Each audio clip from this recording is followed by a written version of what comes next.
Isa sa mga paborito kong nilulutong gulay ay saluyot saka bunga ng malunggay. Nabili ko lang pala yung bunga ng malunggay na nakabalat na paparisa natin ng sardinas, saka lamas, sibuyas, saka bawang. Hinanda ko na agad yung pangmalakasang nating kalan saka yung mahiwagang kawali. Inumpisahan ko na agad hinima yung ating saluyot saka ko ngayon hinugasan yung bunga ng malunggay. Hinugasan ko lang to ng mga 3 beses para sigurado talaga na malinis yung ating gulay saka ko ngayon isusunod hugasan yung dahon ng saluyot. Hugasan lang din natin ng maigi kasi galing sa palengke, saka tayo maglagay ng kaunting mantika. Magisa natin ng bawang, sibuyas, paminta. Gigisahin lang natin ng maigi yung ating mga lamas para gumising yung mga natutulog nilang aroma. Saka natin nilalagay yung sardinas. Naglagay na din ako agad ng pampalasa, magic. Saka natin gigisahin yung ating sardinas sa ating mga pampalasa. Saka ko ngayon nilagyan ng tubig yung lata ng sardinas para masimot pa yung mga sauce na natitira sa loob. Mga 4 na lata pala ang nilagay ko na tubig. Isasabay ko na rin dito yung bunga ng malunggay. Saka natin pakukuluan ng mga 3 minuto. Pagkalipas ng mga 3 minuto, saka muna natin titikman kung ano pa ang kulang. Nakulangan pa ako, nagdagdag pa ako dyan, 1 kutsarang patis. Maglalagay din tayo udong noodles, isa yan sa mga paborito ko.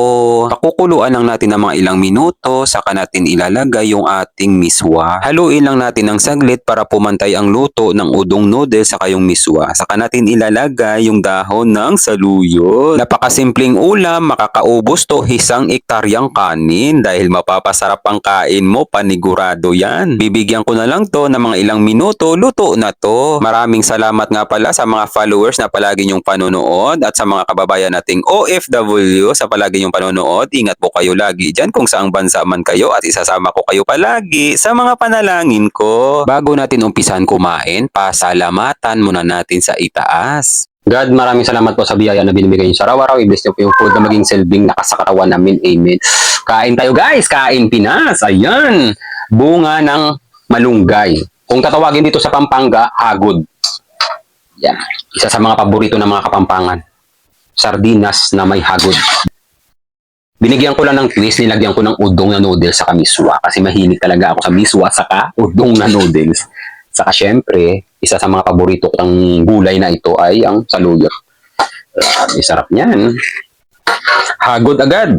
Kaya tinatawag siyang hagod kasi hahagurin mo siya. Yan. Ganon ang pagkain dito sa Pampanga. Sarap niya. Tama lang yung pagkaluto ko, hindi siya na-overcook. Malasa. Saluyot. Sarap. Pag kumakain ako nito, pinapares ko talaga sa sabahaw na kanin.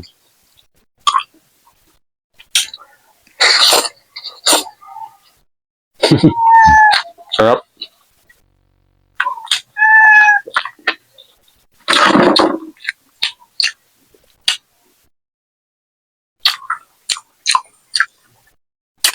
Kampiyon?